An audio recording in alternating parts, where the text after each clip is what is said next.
It's been exactly a year since my last visit to Rivne. That's why we're here again.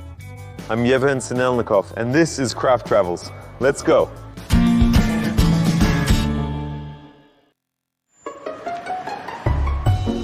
I'm Alina, and I make craft dolls. I've been doing this for 13 years. I sculpt dolls from fabric. But why sculpting specifically? Why not sewing? You can sew clothes. A toy needs to be created in such a way that when you hold it in your hands, it feels complete from every side, like ceramics. I make my toys from natural materials. Before they are painted, they are fired. These are the simplest ones, the kind that children can make, because I also play with such things with kids. The base of the toys is made from linen or cotton. Then they are tinted with coffee glue, fired, and only then painted. Coffee glue? Yes. To make the paint stick to the fabric and not spread, it also needs to be tinted. So for a while I was searching and finally settled on PVA glue. And coffee is used to immediately give the toy that color palette that dries. And you can just, right now it's soft, but after it dries, it becomes a stiff fabric just like this one here. And then you can already paint it with colors. Is this already a business? To be honest, it's already a business. Specifically, it's been a business for 8 years, but it all started 13 years ago. Back then in Ukraine, this practically didn't exist. You could buy master classes of a slightly different kind, but no one wanted to share this knowledge. And I started looking in books, in literature, and in what I was studying at the university. What kind of toys should there be for this to be a business? We are a nation rich in fairy tales and a nation rich in cartoons. It's just that maybe not everyone knows about it. And we have our own heroes. And my first sales, I should say not even in Ukraine, but in the world where I presented as Ukraine, these were Ukrainian heroes. In America, in Canada, they live with me. In Britain, the Germans have them. Well, most of my toys live there. When you, for example, know that you have 3 days and you need to make 10 nativity scenes and there are 24 hours in a day. So it already turns into a business. To start doing this, now I will begin to show you everything step by step. If needed, I can help with something, but I'm very, very good at not getting in the way. What should we sew? Do you want to try, Zhenya? This is how I start every job. At times, I wish I had 30 Chinese people living within me, because the thoughts in my head move faster than I can actually do things. Then we quickly stitched it all together. Where can I find courage? When you go into stores, apart from Chinese toys, you don't see our local manufacturers. And if you do see a local manufacturer, you wonder if that artist needs to be scolded.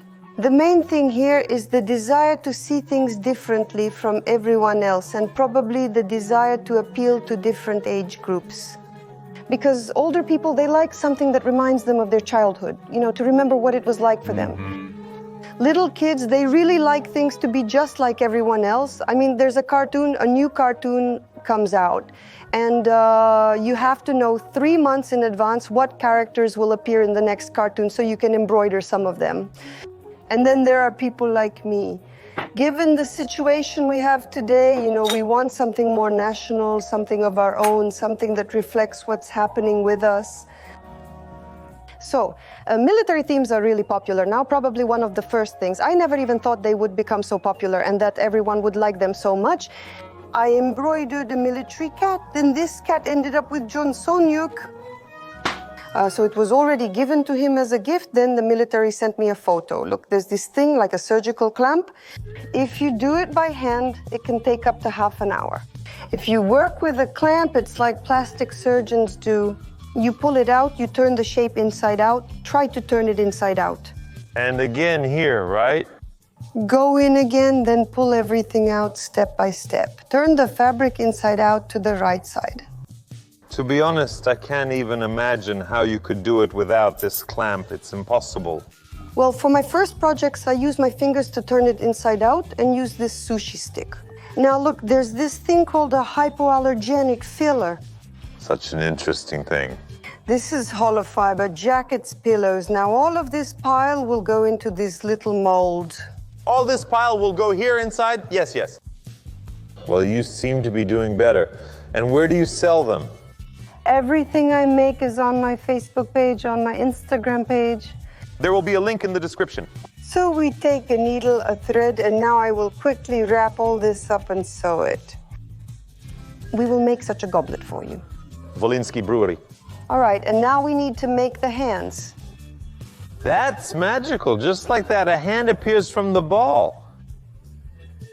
You have to be very careful because whichever way you bend the piece, the emotion will come out differently.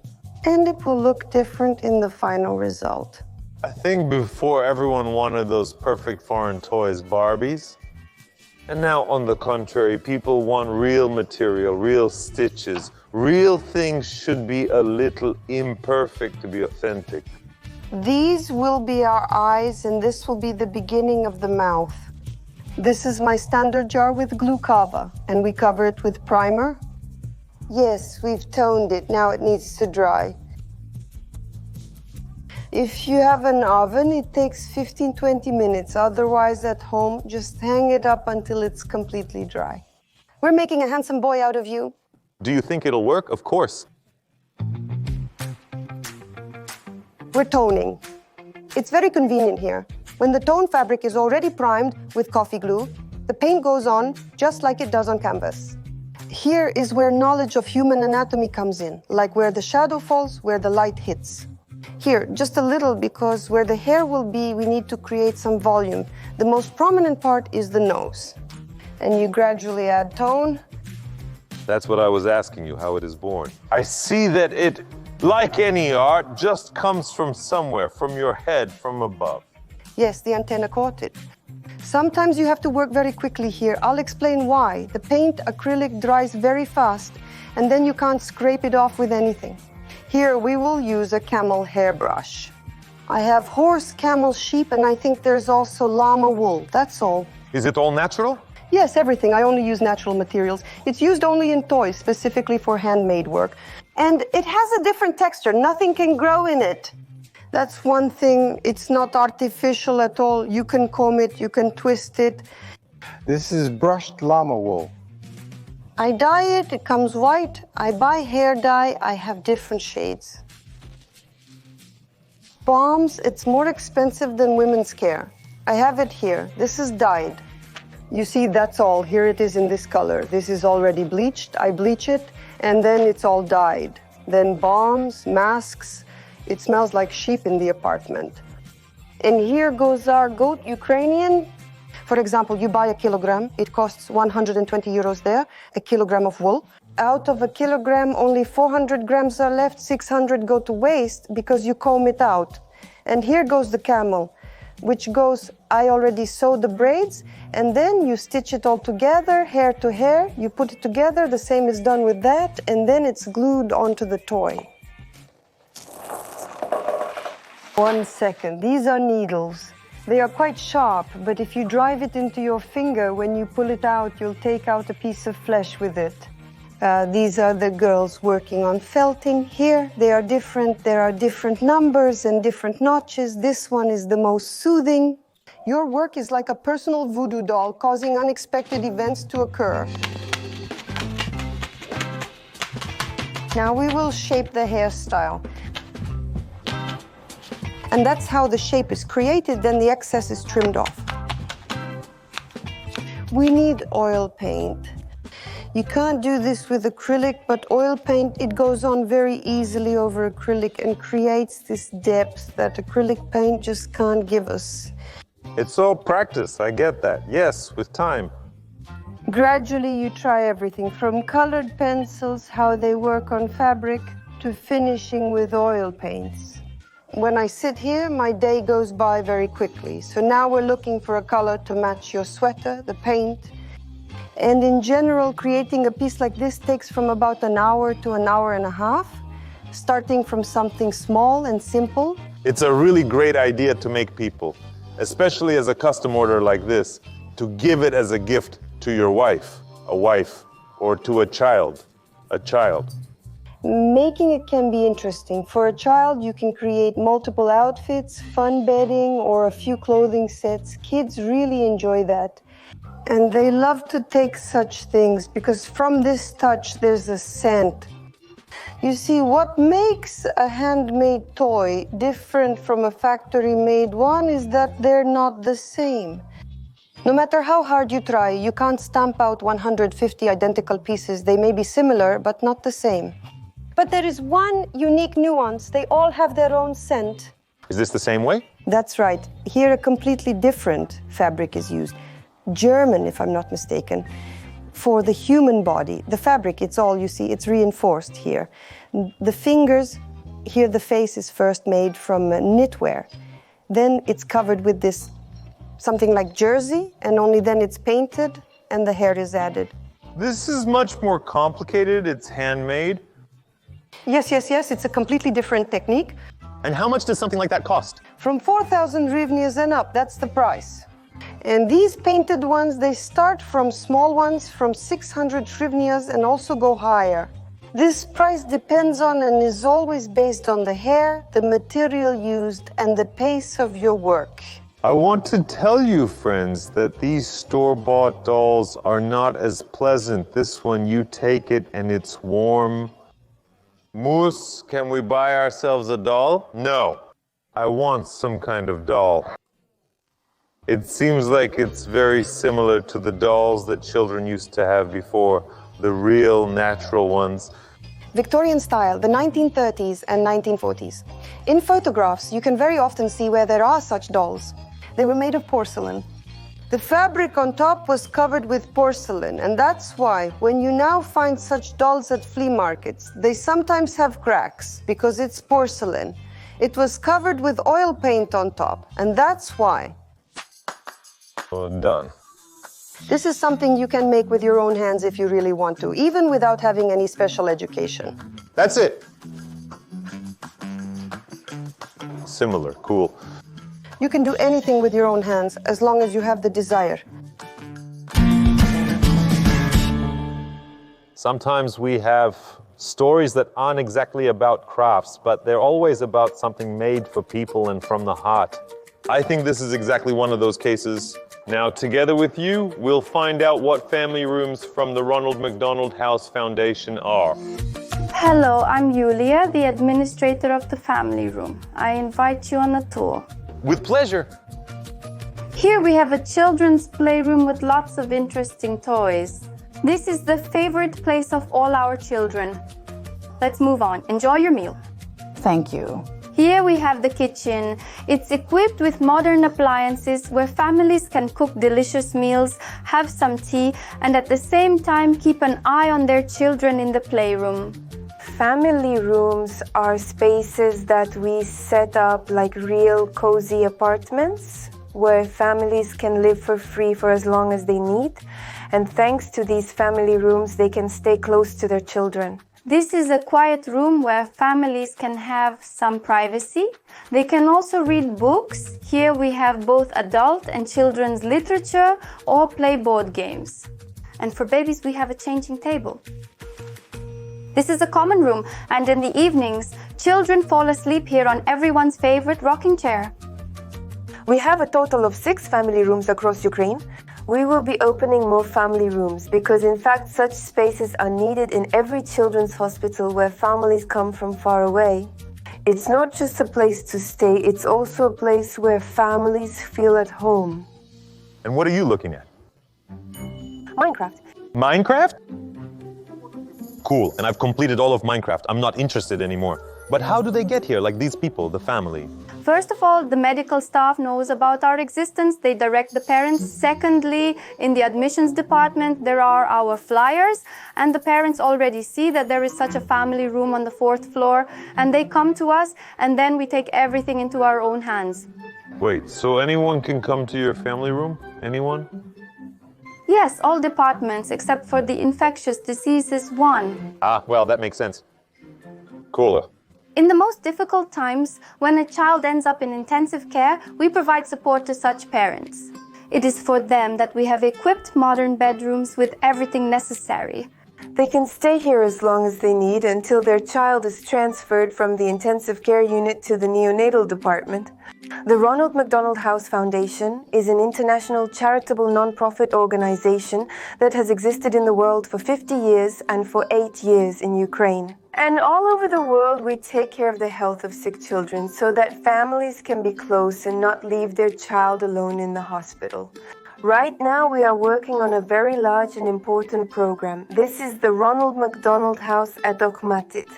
We are planning to start building a large house next year with 50 separate bedrooms, each with its own bathroom, as well as a big kitchen, a living room, and a library. So will it be like a room here, or will it be a whole big house? Exactly. Understood. No need. He was born prematurely in the 6th month, that's 26 weeks, weighing 860 grams. 860 grams? 1 pound and 14 ounces. We lived here because there are no family rooms in the intensive care unit. And so that we could be closer to our child, the hospital offered us to stay here. Because I don't know where I would have gone or what I would have done. I probably would have spent every night there in the intensive care unit if they hadn't let us stay here. Parents entrust their child to the intensive care unit, where they lie in a separate room, inaccessible to the parents. So you are somewhere in another part of the city, for example. I am local, I am in another part of the city. And people who, for example, are from the districts, it's about 50 kilometers to get here. How can they sit there for 50 kilometers worrying about their child in the intensive care unit? And it's a month. Actually, it was much easier to cope here than if I had been at home. So you lived here for months? A month. After that, while Matvey was recovering, we were not only in Rivne, but also in Lviv. We had quite a long journey there. We also had Kokana's implantation. I'll tell you, the place where we lived, the conditions we had and what we paid for, it's much better here. Although it's free here, it can't even be compared to the paid conditions we had in other hospitals. Absolutely. To be honest, I thought the Ronald McDonald Foundation and McDonald's were the same thing, but they're not. McDonald's is the biggest partner, but not the only one. And that's cool. We get treatment only twice a year. These girls who welcome us here are frequent guests. How did you get here, to the foundation itself? Parents tell each other about it. Honestly, there are good reviews. We came to the girls, they told us everything, showed us the kitchen, showed us the playroom, showed us the hall, showed us where you can wash your clothes and take a shower. It's really great because, you know, when you're in the hospital, well, you understand yourself how it is. I'll add from myself that the guys were just hanging out there with friends. It was a normal get-together, and my mom says, come here, look, let's film, let me go run around. The boys have their own community now, their own group, and do the parents have their own community? Yes, of course. To this day, I still communicate with some of the parents. We share our impressions in general. I'll tell you, it's so good that there is such a room because the circumstances are such, how can I put it? When a person ends up in the hospital, you know yourself, money, everything depends on money. This room is like, I don't know, a breath of fresh air. And we recommended this room to other parents. We told them what opportunities are available here. First of all, the most important thing is the Wi-Fi. I see, that's important, right? Wi-Fi, that's important, yes.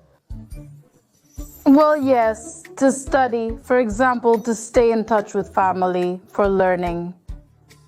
Yes, studying. Well, YouTube? Personally, I really like that everything is so stylish. Young people are growing up surrounded by beauty, they see style. Well, friends, you have seen what family rooms from the Ronald McDonald House Foundation are like. So next time you're eating at McDonald's and you see these stickers, buy at least one. Because all the proceeds from their sale will go towards building an entire house with 50 rooms for families. Your help is important.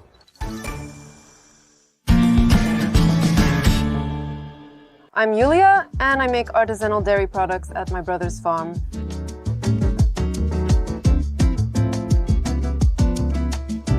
Kisliak, yes, that's funny. What is it, sour milk? The war started. We took the most valuable thing with us, which is milk, and left. We traveled for a very long time, and the bottle of milk rolled somewhere behind the suitcase, behind the things.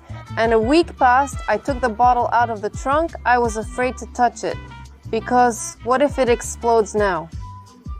I opened it thinking we'll make pancakes now so we don't have to throw it away, but before that I'll taste it.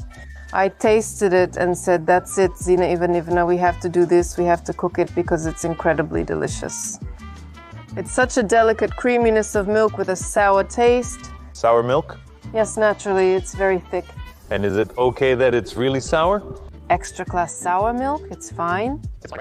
It fermented properly. My mom really loves sour milk, but I've never seen it sold already fermented like this.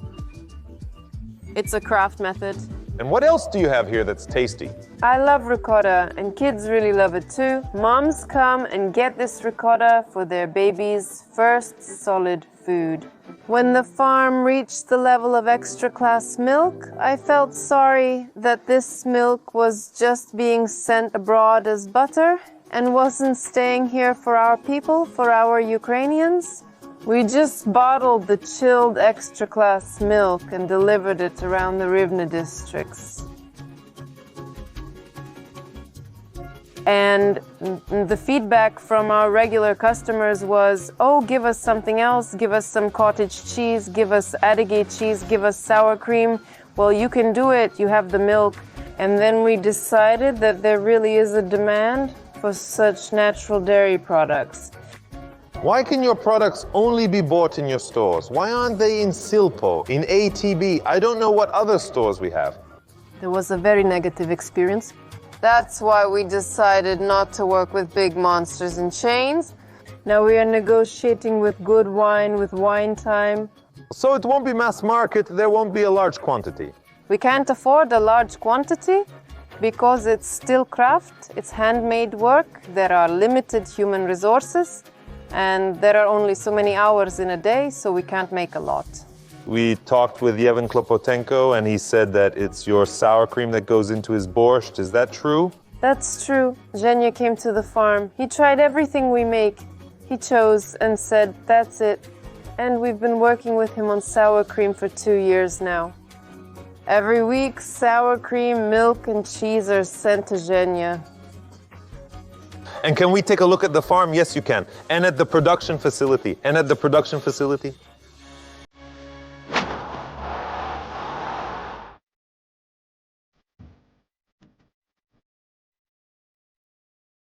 Beautiful. And this is an all Ukrainian breed, right? Am I understanding correctly? Not Ukrainian, we'll rewrite it. Thank you very much.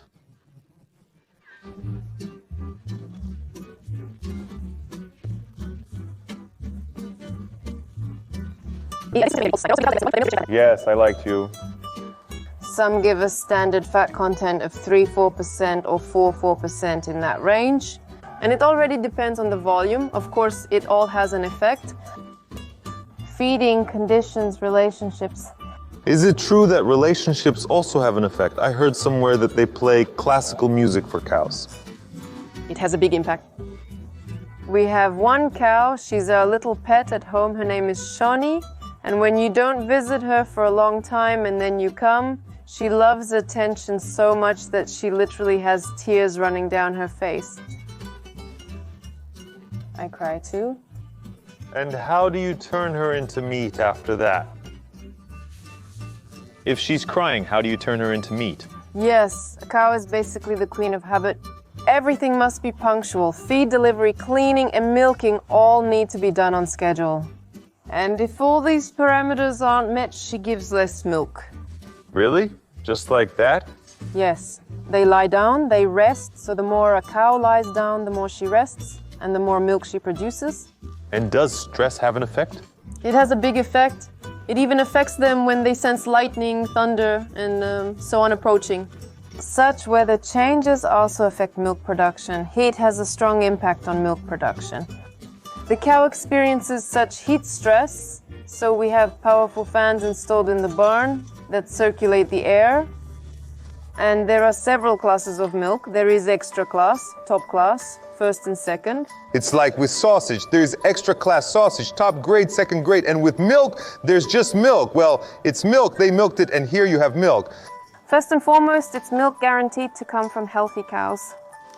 This means that the number of somatic cells, which indicate the health of the cows, is within the limits allowed by the state standard of Ukraine.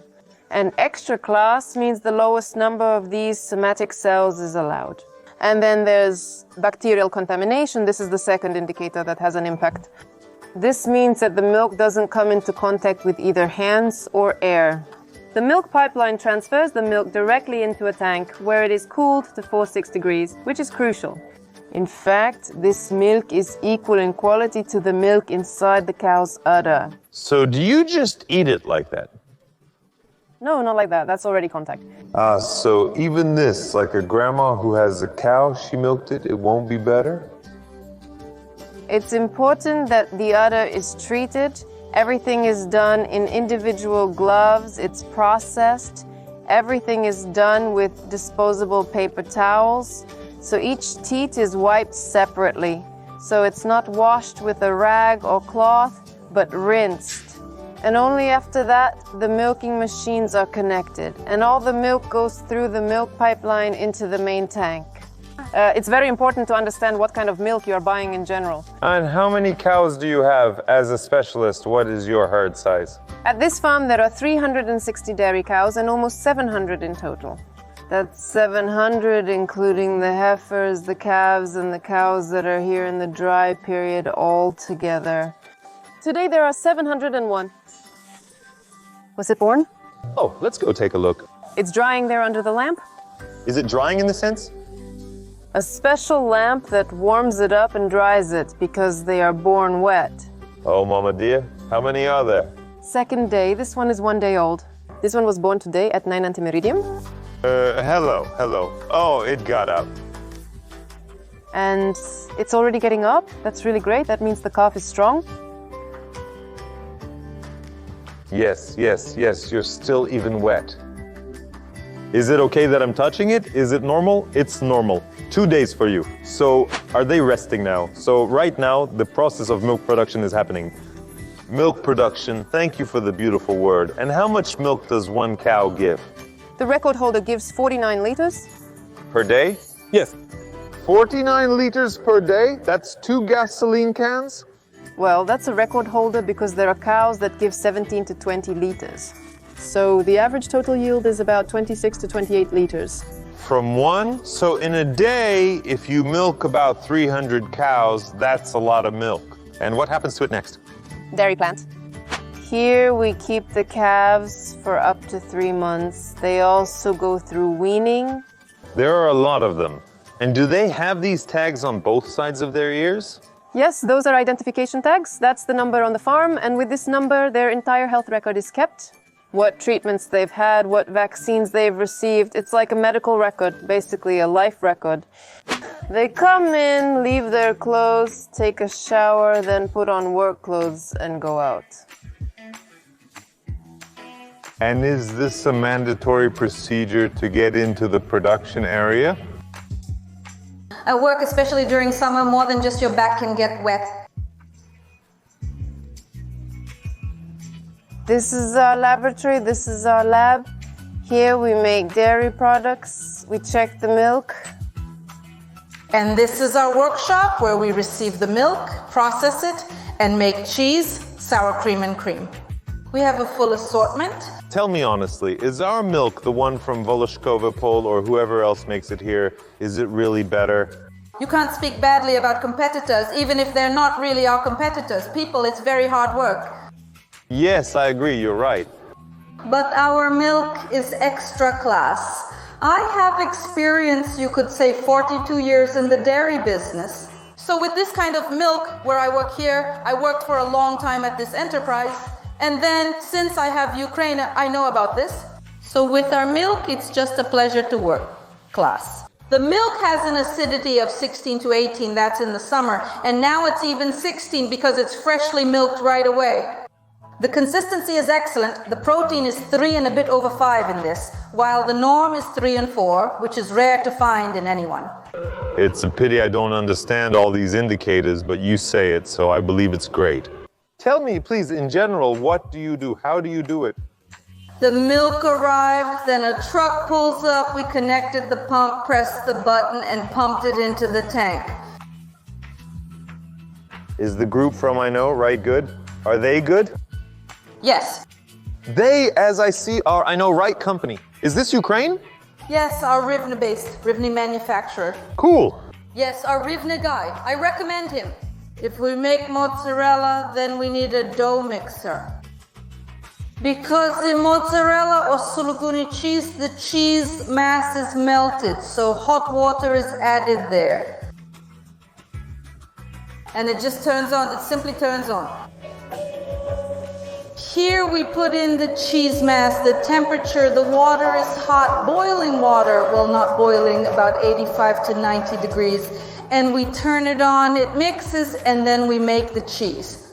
It already depends on what we are making. And we also had restrictions on butter. It was just a super scarce product for us, and now we have a butter churn for 200 liters. So you have butter, milk, and cheese? No, well, it's all made from milk. The butter goes here on this, and this one goes there. Yeah?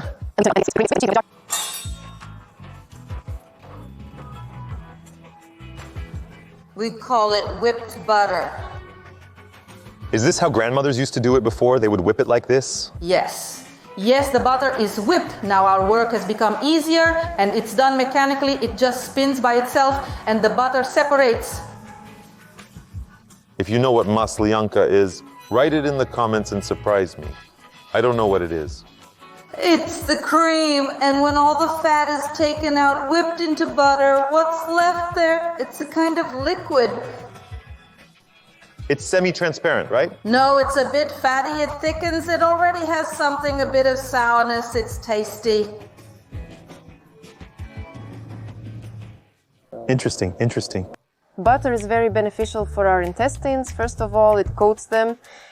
This is not milk, it's something interesting. It's like, how can I describe it to you? It's kind of like milk. So, in terms of taste, it's milk, but in terms of sensation, it's something in between. And on one hand, it looks richer, but on the other hand, it drinks more easily, like water in terms of consistency. It doesn't have that thickness, it doesn't have that creaminess like cream does. Here we made the products and took them to the cold storage. Wow. So the cheese is ready, we put it in the fridge, and now in the stores we put on the labels, set the date, and it's in the stores. Yes, and from here a car came and took all the products.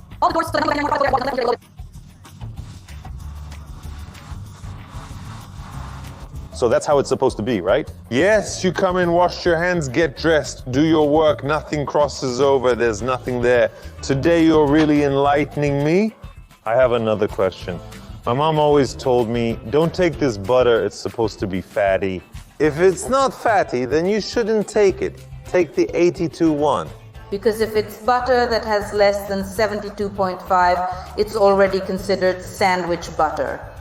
In general, it's very important to have and consume non-skimmed products because in the skimmed ones, there's basically nothing left. Dietitians and nutritionists recommend including fatty fish in your diet, butter in your diet, avocado in your diet. In other words, foods that contain a lot of fat. Less carbohydrates, more fat and more protein. By consuming, for example, our product, you need much less of it to satisfy your body. Why? Because it contains only animal fats. We don't even want to add anything there because we are fundamentally a natural dairy product. And because of this, we have the opportunity to offer such high quality, rich and good products, thanks to which you can nourish your body with just a small amount. There is, of course, a certain romance in constant travel, but there are also some nuances. For example, we almost never have time for a proper lunch. And we have to grab a bite, so to speak, on the go. We even used to have a section called Tras Cafe. And, you know, food on the road used to be considered not very tasty and definitely not healthy. But it's good that times are changing. And now you can stop by Vogue, grab your favorite doner kebab, and have a quick and tasty meal. The ingredients here are fresh and understandable. Natural meat, toasted tortilla, pickles, tomatoes, and spicy sauces. I prefer chicken, but sometimes for variety I get beef as well. and I always get both. Well, you get it. If you get hungry on the road, I recommend kebab on a skewer or over the fire. Mus, what's the correct way to say it? On a skewer or over the fire?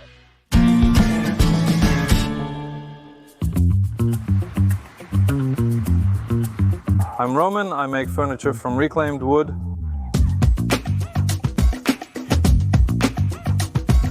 The wood that has been used before comes from old Ukrainian houses or farm buildings, which we process and give this wood a new life. So you buy it for money, right?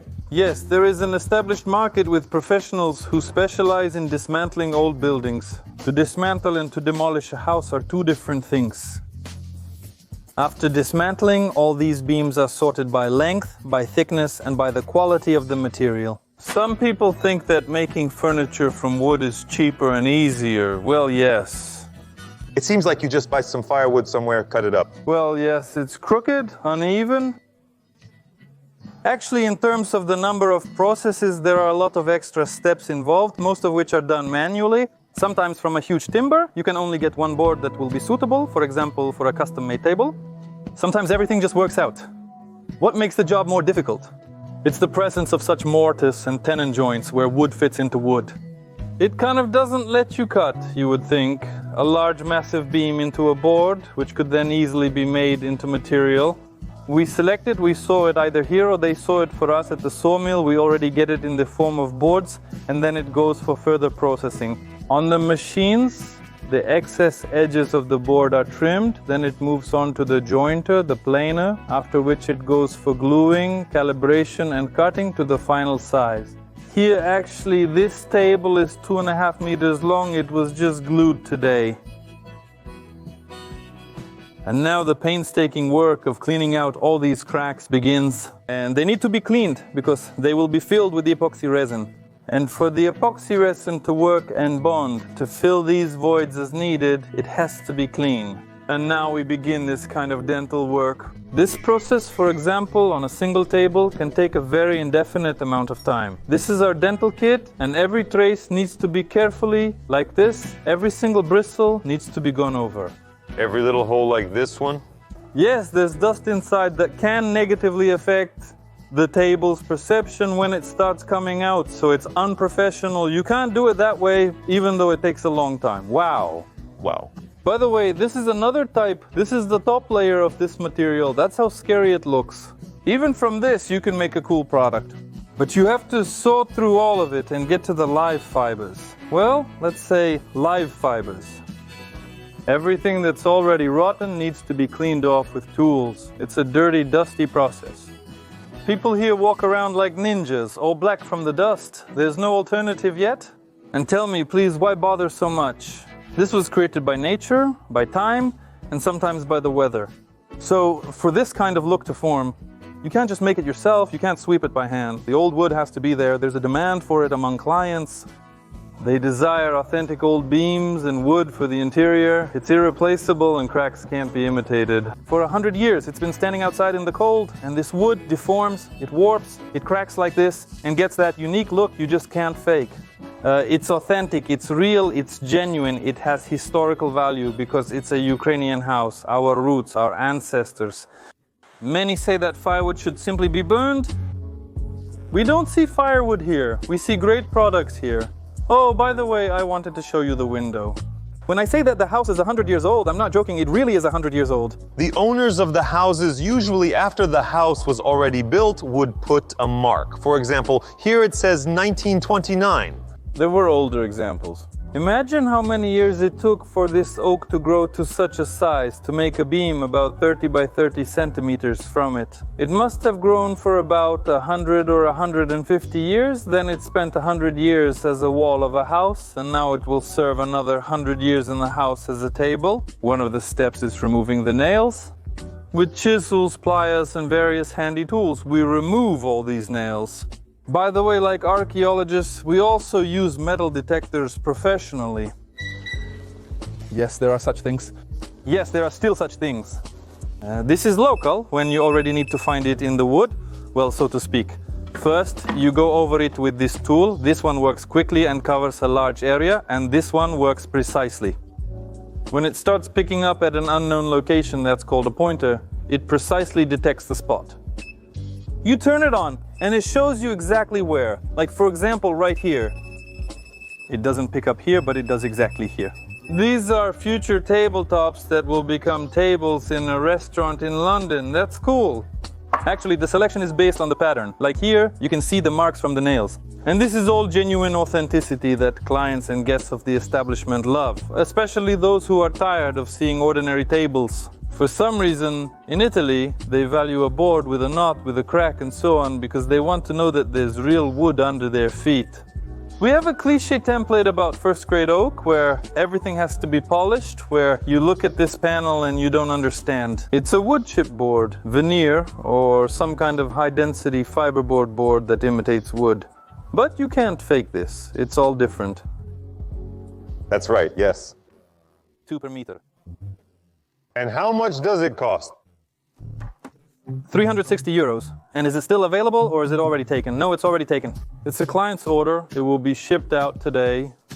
And how long does it take to make? Time is a very sensitive topic right now. In general, the specifics of restored wood mean it always takes longer. It was all such very unpleasant to the touch wood that needed to be preserved, not planned off. Yes, it became straight. Yes, smooth. Really, really smooth. Even here, in the cracks. Yes, you have to get into every crack, sand everything down so that it's safe and pleasant to use. So, as I understand, everything is made to order, right? That is, first you call, say, I want this size of mirror, and then the process starts. There's no such thing as coming in, not knowing what you want. Oh, a mirror, I can just take it. Yes, that's what I'm getting at. We just don't have time. We have enough work for months ahead, and we can't do it in a way that we always have something in stock. Here are a few finished products. Let's take a look. Wow! Strong brushing is used here. First, epoxy resin fills everything, then hand tools remove all pores, fibers, and cracks. They can be removed. This is what I want to tell you, not IKEA.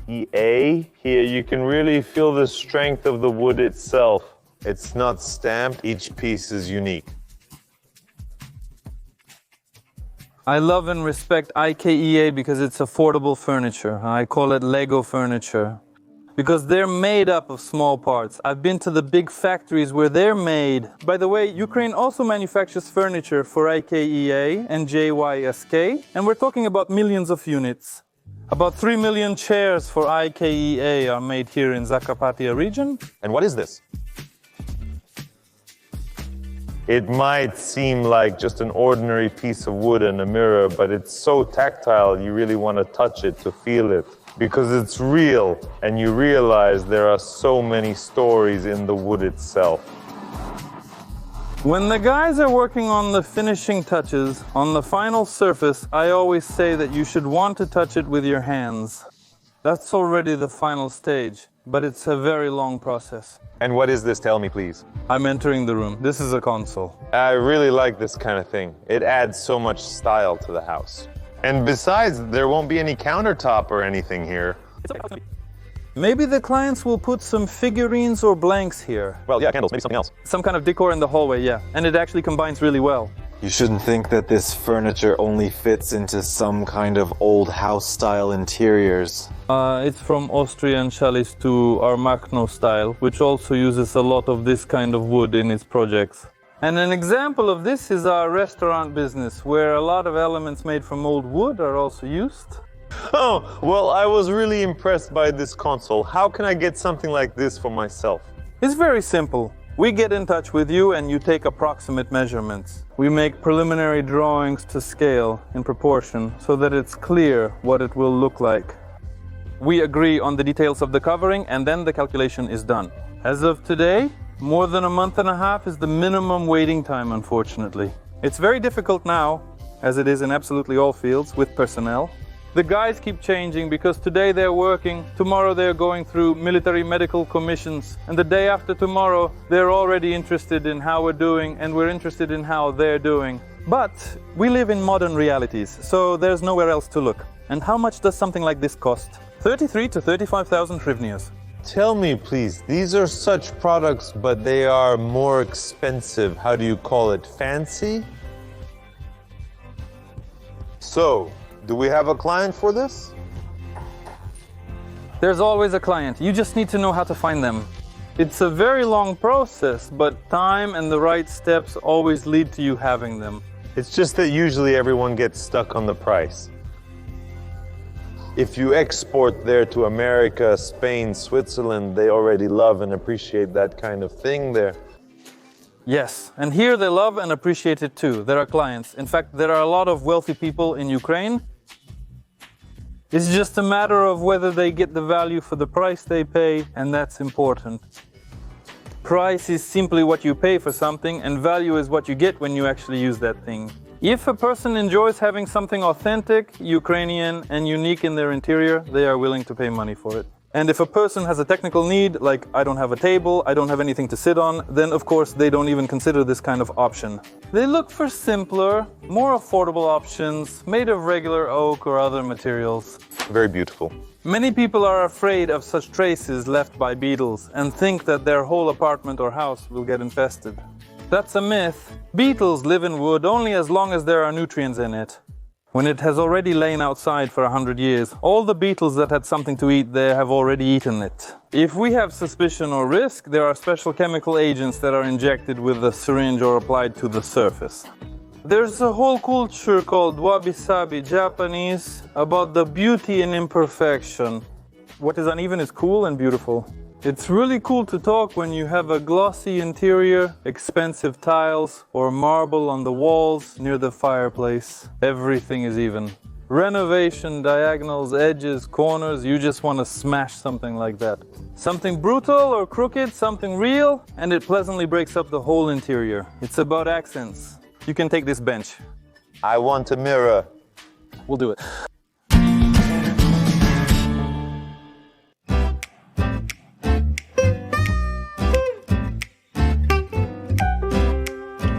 Brewing beer is very complicated. It's such a complex process that requires a lot of effort, including control, including the quality of raw materials, as well as equipment. This is machinery and constant monitoring. When I came to the production, we had 12 types of beer in our assortment. Today we have over 70, also including drinks, ciders, and vitamin waters. You are always developing something, you have some kind of inspiration, you create, we brew. We come here to our guys and say, today we have a new kind of beer, and they're like, hooray! This is our brewing equipment, by the way. It's really cool how it all starts. And I call it the heart of our brewery. Because this is exactly where we create, well, the wort is brewed here. And we have Ukrainian hops. These are basic hops that we add for bitterness. But we also use American hops. Different hops, when you combine them, you create such a beautiful hop bouquet. Beautiful. And how much beer do you produce? In a working day, that's 1.5 tons of beer during working hours. And in a month, well, if you count for 25 days, well... By the way, this is our fermentation and lagering department. Here are the vats, these are the final tanks, and this is exactly where the beer ferments and matures. But let's do it differently. A tasting? Professional. How are you different from Tsaipa, Mova, Underwood? Wolinski Brewery is already a thing. It's a common thing that everyone knows about. I think, yes, it's hard to compare. They also have tasty beer, but when you take someone else's beer, I call it someone else's, and right away I know that ours is the one for me. You just get used to the organoleptic qualities of your own beer, to Wolinski Brewery.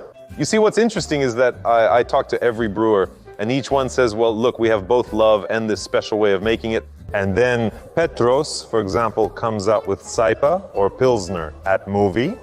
What's the difference? How do you make it so tasty? The recipe distinguishes the beers with variations in the grain bill, hops, and yeast.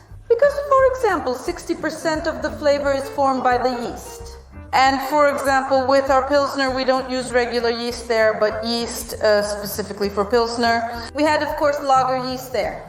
That is, we approach each type of beer individually. We don't have a template. Each beer has its own approach, its own recipe, its own grain bill, its own hops, and also its own yeast as well. And yeast, in general, they create a lot of things. Do you drink beer? Yes. My morning starts with me coming to work, and there's beer on my desk. Dream job. Everyone says being a beer taster is a dream job, but in reality, you only taste beer in the morning and the rest of the day is uneventful. And by the end of the day, everything is just great. You think I'm here at work with friends, right? Cool. And what kind of beer do you like? Salvatore beer, which I created the recipe for, won a gold medal. It's one of the top beers, and I really love it. This beer is a combination of coffee, chocolate, and a milky note. And tell me, how do you come up with these new combinations? Beer is beer. The classics are Lager, Pilsner, and India Pale Ale. But these combinations, coffee, this, that, how do you come up with them? In a way, it's a process of trial and error, but usually the manager gives us a task. First, he tells us the style. That's it. We start brainstorming, we gather together, we discuss, we have the recipe, we already have some knowledge. And we have this small mini brewing setup. It's for 15 liters. We brewed in such laboratory conditions. We brewed this beer, we tasted it. There can be different yeast strains. We have our own commission. We tasted it and said, everything is okay, it's perfect. And sometimes it happens that we taste it and say, it's not okay, we need to change this kind of malt, this amount of hops, and that's when the real game begins. But in the end, we always want to get a really great, high-quality product, so it's worth it. And the people themselves, I mean, the consumers are growing, right? For example, before, people wanted beer to be bitter. You know, India Pale Ale means bitterness, glass bitter beer. Then they started, consumers want India Pale Ale, but they want it to be sweet at first, then bitter, plus with aroma. Okay, we'll give you that. We keep track of that immediately. However, people always desire something new and interesting. And our market is ready for this. Our consumers are ready, especially the youth, of course. Are the youth setting the trend? Yes. Tell me, please, do all the brewers now have a new trend, aging beer in barrels? Yes, it requires special efforts from the brewery. And quite a lot of effort. Microbiology, which determines quality, operates at a slightly different level. But it's really not worth it. Because this is our Salvatore, the one I mentioned with coffee beer, when it matured under the pine trees in barrels, it was just so delicious, really harmonious. What, do you brew beer with pine needles? Yes. We brew beer with pine needles, and today we're brewing a batch of Forest Hill. This beer is one of our best beers. It's the beer where we add spruce and pine needles. There, the bitterness of the hops combines beautifully and also adds a hint of pine needles. Pine aroma, hops, bitterness. Well, it's great, very tasty, I recommend it. So are we going to taste it just like that? Yes. Ah, this is awesome. This is our Salvator, it's just a divine aroma. People, if you've never had beer straight from the tank, I really envy you, because when it happens for the first time, it's unbelievably delicious. It's not bitter at all. It's so rich. I think there's some kind of aftertaste, maybe honey, something like that. Am I wrong? No. Why? Well, every person tastes something different. You taste honey, maybe combined with chocolate. I taste milk chocolate. For me personally, it's milk chocolate with coffee. And if I am lactose intolerant, can I drink this? No, if I'm fine, right? No, you can't drink this. You can't, right? But all the information for consumers is indicated on the label. I already got scared. Oh my God, dear Lord. And it's so drinkable. You just want to take sip after sip after sip. Again, I just want to check my knowledge, whether it's true or not. They say that for the beer's flavor to open up, when you pour it into a glass, you should take 2 or 3 big sips, and only after that start drinking it as usual. That's true. Pour the glass, pour the beer in here. Beer? Pour it from here? Well, I have to pour it for you, big man. Well, pour the beer? Yes, just into the puddle? Fine, finish it. Taste it, you can taste it. I can't. Let me bring a new glass. Oh, she just ran off. That's actually not bad beer. Really tasty. Rich flavor. Yeah, not sharp, but broad. And there's the first taste, and there's an aftertaste too. Tasty. And there's that tasty hops feeling. The sweetness is just right. And just a little bit of bitterness. We have a very nice foam stability. And that's important, right? Yes, it's one of the indicators of quality. Yes, really? I didn't know. The foam should be nice with fine bubbles. It's a whole science and I could discuss it at length. What are your thoughts? Well, for me, it's something like either chewing gum or maybe something like gelatin candies. Well, big man is a big man. He's a bartender. If we're talking about barley wine, it's a high alcohol beer that's somewhat similar to wine. This is barley wine, right? In case you're wondering. I also thought it was beer with prunes, you know, something strange like that, but you don't really taste the prunes. It's not like, oh, beer with prunes. There's a hint of smokiness, a bit of sweetness. Once, you know, you realize, yeah, it's kind of similar to prunes, but not in a way that makes you go, oh, beer with prunes, it's tasty. I love my job. I'll find out where Derbetzilo is. Just a moment. I love my job. I'm here. This is Mr. Derbetzilo, a vintage elf. Wow, just like that. This is our top beer. It runs out quickly at the brewery. And still, friends, I want to tell you once again that drinking beer straight from the tank is just like picking an apple from the tree. It's much tastier than going to the market and buying it there. What am I getting at? Do you have people coming? Tourists? Can someone come in for a tasting? Sign up? Of course, yes. And will it all be poured like this? And like this. By the way, we are a very open brewery. Oh, here you can really smell the hops in the aroma. By the way, the hops here give a bit of a melon aroma and also some citrus.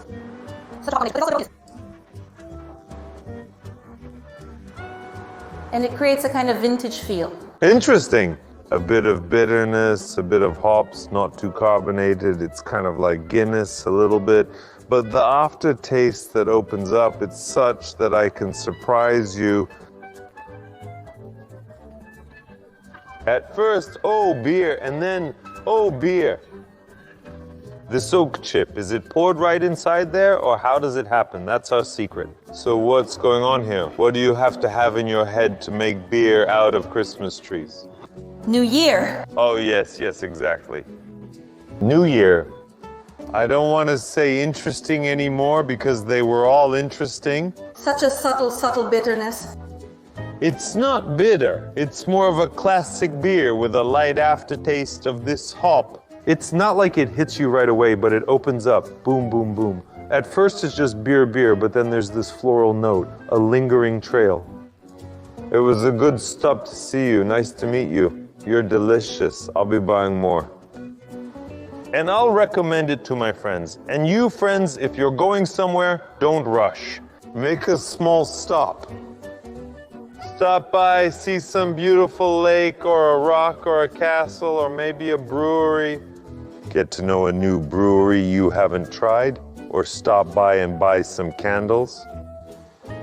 If you don't know who I'm talking about, take a look. There will be a link here to our old episode of Craft Journeys from the city of Rivne. It's worth knowing